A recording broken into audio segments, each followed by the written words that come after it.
বাদলি মাথা তাও যে বাঁকা সিথা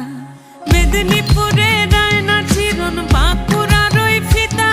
আর যতন করে বাঁধলি মাথা তাও যে বাঁকা সিথা